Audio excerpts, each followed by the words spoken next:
සමහරු කියනවා අපේ ගෙදර හාමුදුරුවනේ එළි වෙනකම් පිරිත්ලු. කවුද? රේඩිය. අපි අහන පිරිත් නිදි මරන්න පිරිත් අහනවද? පිරිත් දාලා බුදි. සමහරු කියනවා දවසම බෞද්ධයක දාලාලු තියෙන්නේ. ඔය අහපු පණ ගොඩවල් හැටියට මෙලහට ඔහොමනම් වෙන්න හේතුවක් නැහැ. මේ බණ මඩුවේ කියලා තියෙන බණවල හැටියට මේ වයසක අම්මලා ටික නොහිටින්න මෙතන 15ක්වත් නැහැ. හැබැයි අහලා බලනකොට මේ පන්සලේ දායකයෝ ඇති බර කාලයක් ඉඳන්නේ. මාස්පතා දන් දෙනවා ඇති. දායකයෝ තිරිසන් වගේ හැදිලා හාඳුරන්ට දන් දුන්නට වැඩක් තියෙනවා. ඔය පාංශකූල කරගන්න උමනාවට දායකකම් කරන්න එපා. පාංශකූල පිරිමහ ගන්න දායක සභාවට බැඳෙන්න ඕනද? එහෙම තේරුමක් නැහැ. මේක අවබෝධ කරගන්න. කාලෙකින් හම්බෙච්ච මනුෂ්‍ය ආත්ම භාවයේ තුල පින්නතුනේ හොඳ සත්පුරුෂෝ විදිහට ඉන්න. හෙට ඉඳන් දැන් මෙහි දානි තියෙන්නේ කොච්චර කාලයකට සැරයක්ද? හැම මාසෙම දානි තියෙනවද? මාස්පතා දානි කියනවද? මාස දෙකකට සැරයක්. ඒ කියන්නේ අවුරුද්දකට 6 පාරයි දානි තියෙන්නේ නේ. කවුදෝ උයාගෙන එන්නේ? එනවද දරුවෝයි බිරිඳයි ස්වාමියයි සේරම? මේ එනවද නායක අහන්නේ? බිරිඳ දරුවෝ ස්වාමියා සේරම එනවද? මේ නායක හාරොන්ගෙන් ඇහුවොත් මේ ප්‍රතාපවත් පැවිදි ජීවිතේ අතේ ඇඟිලි ගන්නටවත් නැතුව ඇති. අවුරුද්දකට 6 පාරයිනේ. මාස දෙකකට සැරයක් තියෙන දානේ. අම්මයි තාත්තයි දරුවෝ යන්න. එනකොට දරුවන්ට කියන්න පුතේ සෙරෙප්පු දෙක ගලවපන් ගේට්ටුව ගාමි.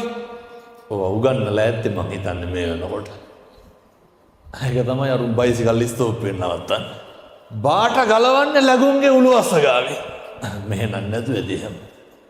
තෙරුවන් වැඩ ඉන්න භූමියට එන හැටි. මෙහෙම නෙමෙයි. තේ පන්සලට බාට දාගෙන එනවද නැද්ද කියන එක නෙමෙයි කතන්දරේ. සංසාරේ කවදනම් ආයේ තෙරුවන් වැඩ ඉන්න භූමියේ පය තියන්නද පින්නතුනේ.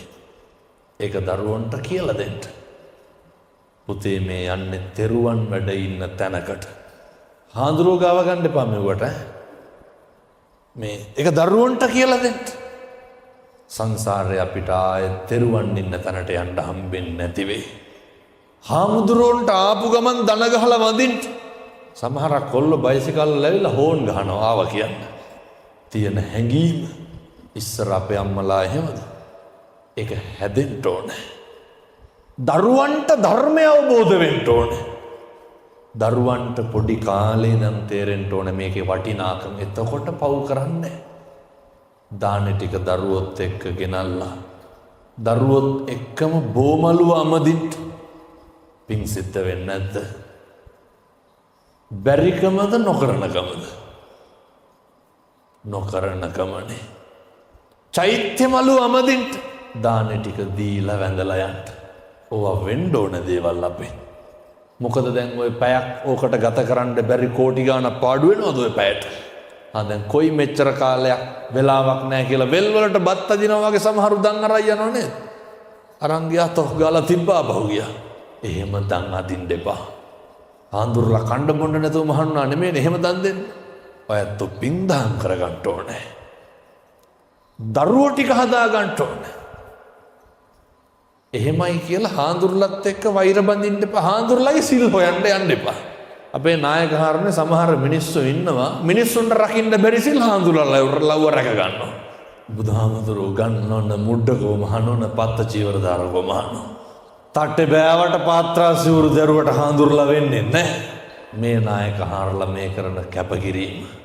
මෙතුවක් කල් මේ ජීවිතේ වයෝ වෘද්ධ වෙනකම් කැඹුරුව නම් කැඹුරුවේ පන්සලටද තමන්ගේ ගෙදරටද හදන තරමක් ශාසනය වෙනුවෙන් දායකයෝ වෙනුවෙන් ඒ හින්දා ගමේ පන්සලත් එක්ක ඉන්න. දානේ ටික ගේනකොට දෙනකොට දරුවන්ට මතක් කරන්න පුතේ අහවලාටත් බත් පාර්සලයක් දෙමු කාටද? නැද්ද මේ ගංගෙවල් වල රහට කණ්ඩ හම්බෙන්නේ නැති මිනිස්සු? බැරි වෙයිද අර දානේ උයන දවසටම බත් එකක් වෙනම බැඳ ගන්න. අපි කොහොම දරුවෝ හදා ගන්න ඕනේ. බල්ලෙක් පූසෙක් දැක්කහම උණු වෙන හදවතක් තියෙන දරුවෙක් ඉන්න ඕනේ. සර්පෙක් සතෙක් දැක්කහම මරන්න එපා යවන්න කියන දරුවෙක් ඉන්න ඕනේ. එතකොට තමයි ඒ ළමයි ලොකු වුණාම අනේකගේ දුක වේදනාව කඳුල බඩගින්න අඳුරගන්න. ඊළඟ එක ඉඩකඩම් වලට මරා ගන්න එපා. මේ පැතිවල එහෙම නැතුව ඇති මං හිතන්නේ. දෙමව්පියන්ගේ දේවල් වලට ඒ මරා ගන්නකොට මොකද්ද කියන්නේ නිදහසට කාරණේ? ඔය කියනව නේද හාමුදුරනේ අපිටත් ළමයි ඉන්නවා උන්ටත් ඕනේ කියලා. එහෙමනේ කියන්නේ. එතකොට මතක් කරගන්න ඕනේ අපේ දරුවොත් කසාත මදිනවා කියලා.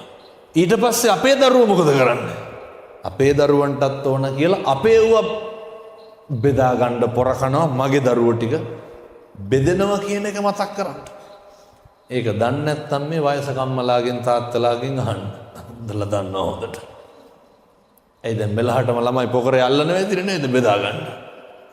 ඒ ළමයිගේ අඩු වැඩිය කියන එක පොඩි කාලේ ඉඳන් මතක තියාගන්න. සමහර තාත්තලාගේ පුදුම විදිහේ කැතකම් තියෙනවා.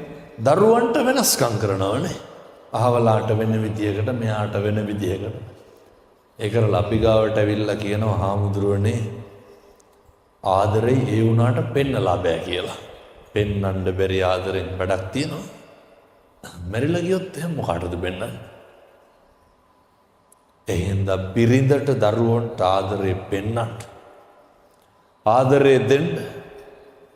දැන් මට කියමු බලන්න ඔය ගෙදර ඔය ටික හදා ගන්න නැතුව දකින්න ගන්න සීලයක් කියමු බලන්න. හදවතේ බුරබුරා නැගෙන ක්‍රෝධය ඇති වෙන්නේ පාරට ආපුවාමද ගෙදර ඉන්නකොටද? කවදාවත් පාරේ ඉන්නකොට කේන්ති ගිහින් තියනවද?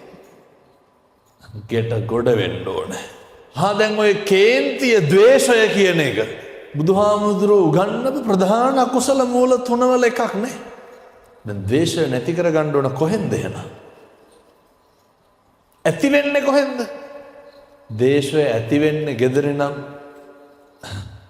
රෙස්ටොරන්ට් එකකට ගිහිල්ලා බිව්වට හරියනවද? ඒක නැති කරන්න ඕනේ ගෙදරින්. කාමය ඇති වෙන්නේ කොහෙද? දැන් බාහිර වස්තුවක් පිළිබඳව කාමය ඇති වෙන්නේ කොහෙද? අපේ හිතේනේ ඇති වෙන්නේ නේ. එහෙනම් කාමය නැති කරන්න ඕන කොහෙන්ද? අපේ හිතෙන්මයි. තරහව ඇති වෙන්නේ ගෙදරින්. සමහර විට තරහව නැති කරගන්න වාහනේ බයිසිකලේ අරන් පොඩ්ඩක් එක්ක අල්ලපු ගෙදරට යනවා නැත්නම් යාළුවෙක් හම්බෙන්න යනවා නැත්නම් ටවුම දිහාට යනවා. දැන් පැහැදිලිද ගෙදර තමයි හදා ගන්න ඕන කියලා. අපේ වැඩිපුරම හිත රිද්දුවා නම් රිද්දුවේ ගෙදර මිනිස්සුද පිට මිනිස්සුද? ගෙදර මිනිස්සු. තමන්ගේ මිනිස්සුනේ.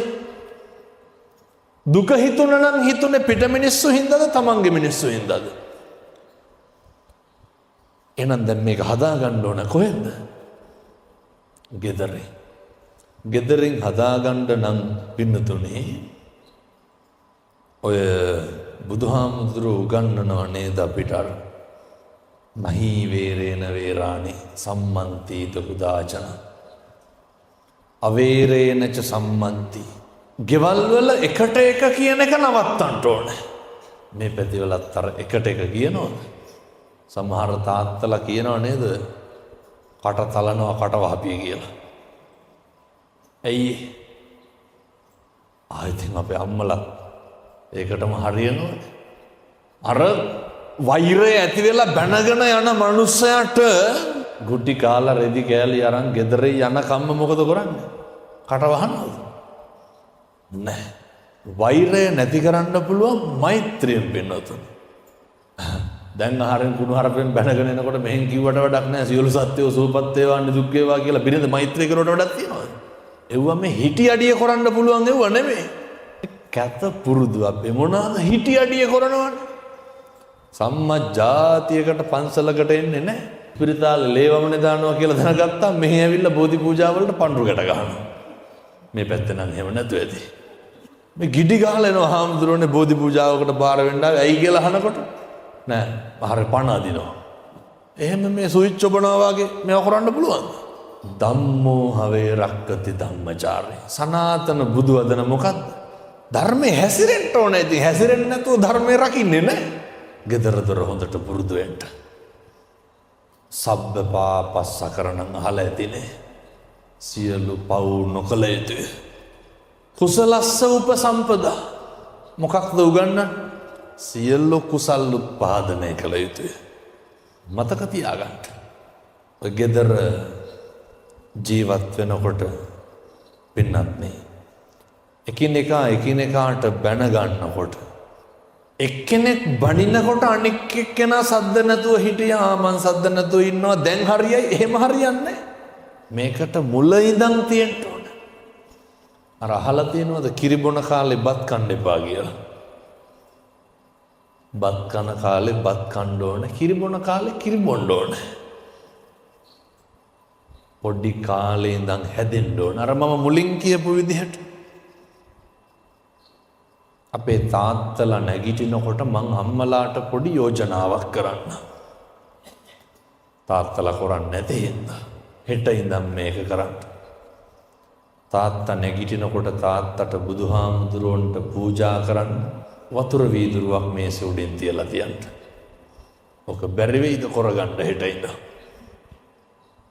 කවුද ඔක කරන්න ඕනේ?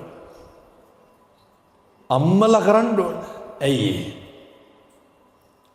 මෙහෙම හරි ගියා පින්නත්. අද්දුටුවයි ප්‍රත්‍යක්ෂයි කරලා බලන්න.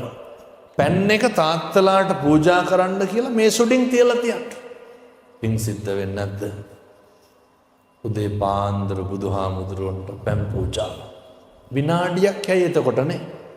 එච්චර වෙලා යන්න තියලා වැඳලා යන්න කියන්නේ. දවසක් දෙකක් කොහොම කරන්නද?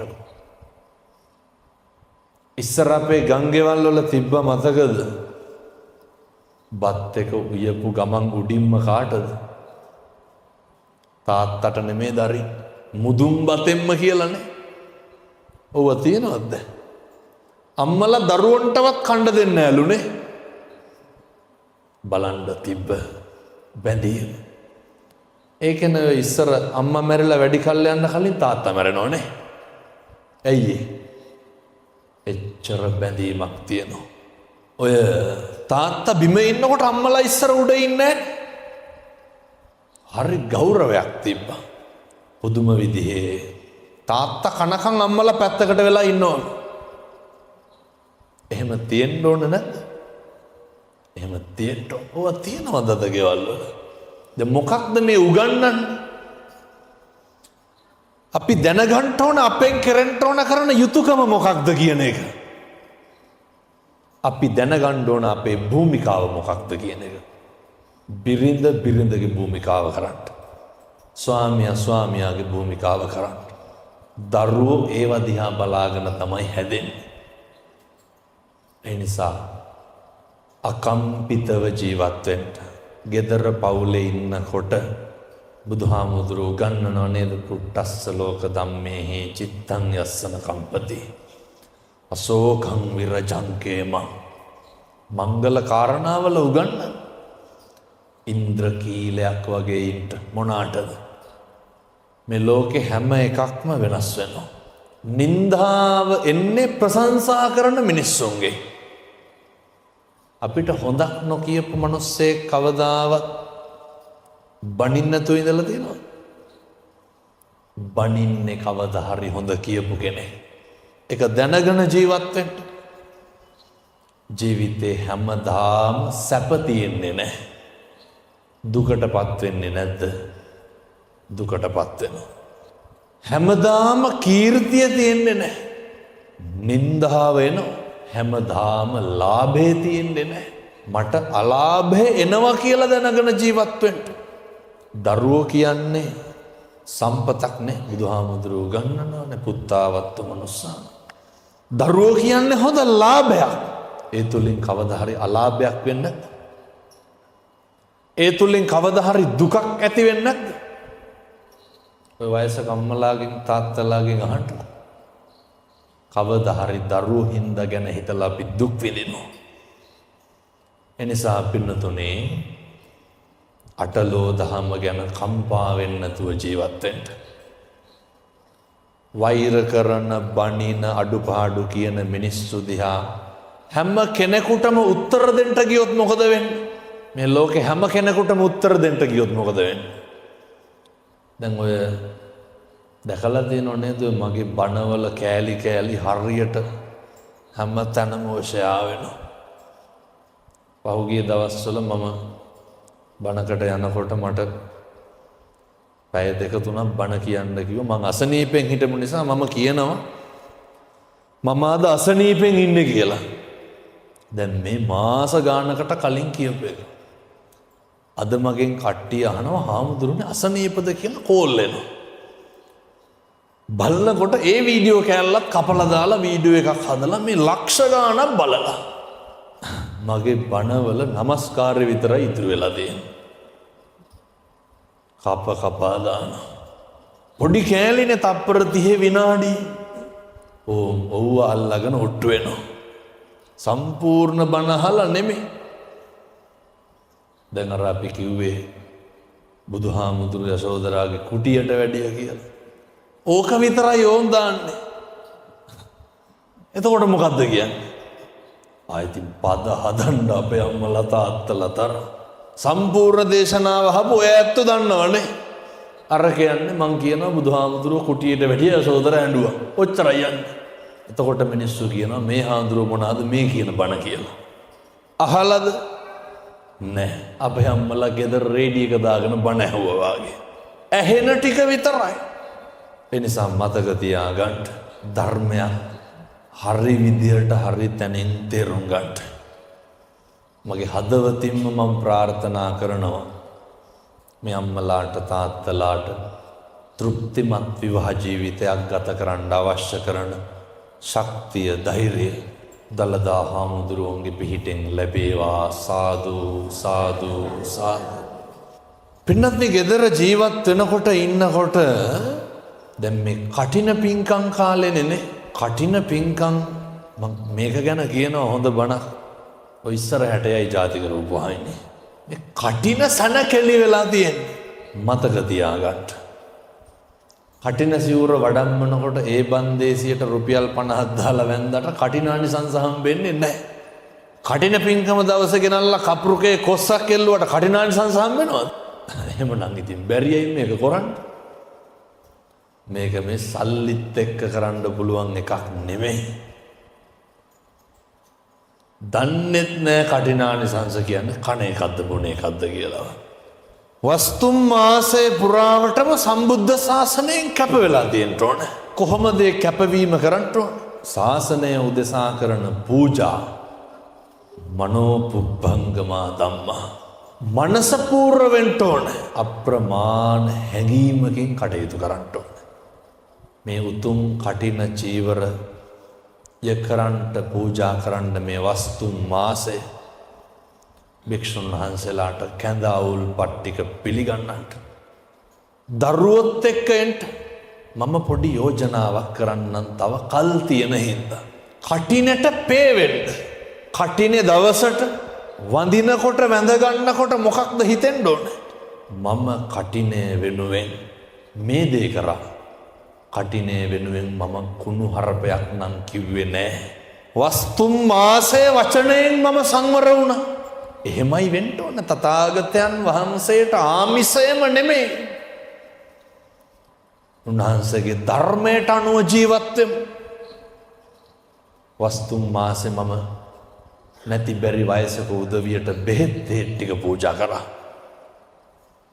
වස්තුම් මාසේ සිල් ගන්න කලින් දවසේ මම බණ මඩුව හේදුවා. දරුවොත් එක්ක ඇවිල්ලා බැරි වේදුව කරගන්න. කටිනේ වෙනුවෙන් පින්කම් මාලාවක් ලයිස්තුවක් තියෙන්න ඕන. කටිනේ අරමුණු කරගෙන. නැත්තම් මේ කොහේවත් නැතුව ඉඳලා ගෙදර බුදියාගෙන ඉඳලා පාන්දර ඇවිල්ලා අරකට රුපියල් 100ක් දාලා වඳිනවා. එහෙම කටිනානිසංස හම්බෙනවද? නැහැ. මතක තියාගන්න. කාලෙකින් හම්බෙච්ච මනුෂ්‍ය ආත්ම භාවයේ තුල පින්නත්නි සංසාරේ කවදනම් ආයේ කටින පින්කමක් කරගන්නද? අර සිවුර බාර ගන්න මනුස්සයාටම නෙමෙයි ඔය පාන් රාත්තලම කියලා. ඒක වෙනුවෙන් කරන්න. අර අහලා තියෙනව නේද මේ අම්මලා තාත්තලා ඒක සාටක බමුණා බිරිඳටයි බමුණටයි තිබ්බෙ පින්නතුනි එක සලුවයි. ඕකත් පූජා කරන්නේ බුදුහාමුදුරුවෝ කියනවා අසද්දුෂ මහදානයටත් හපන්ලු. එනිසා සත්පුරුෂම් මේ තාත්තේ දරුවොත් එක්කම වකරන්ට කාලෙකින් ලැබුණු මිනිසත් භවයේ නිස්කාරණය නාස්ති නොකර ඔය අරුමේ කියලා කියන්නේ මිනිස්සු වෙලා ඉපදුණු එක නෙමෙයි. උපදින හැමෝටම කතා කරන්න පුළුවන්. උපදින හැමෝටම ඇවිදින්න බෑ. උපදින හැමෝටම බණ අහන්න පුළුවන්.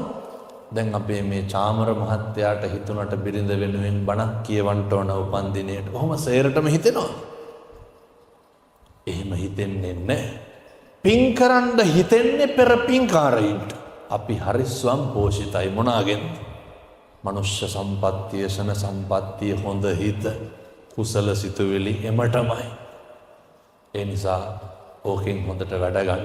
ප්‍රාර්ථනා කරගන්න වැඳගෙන සංසාරේ නොබෝ කාලෙකින් චතුරාර්ය සත්‍ය අවබෝධ කරගන්න මේ පින් හේතු වාසනා වේවා. සාදු සාදු සාදු.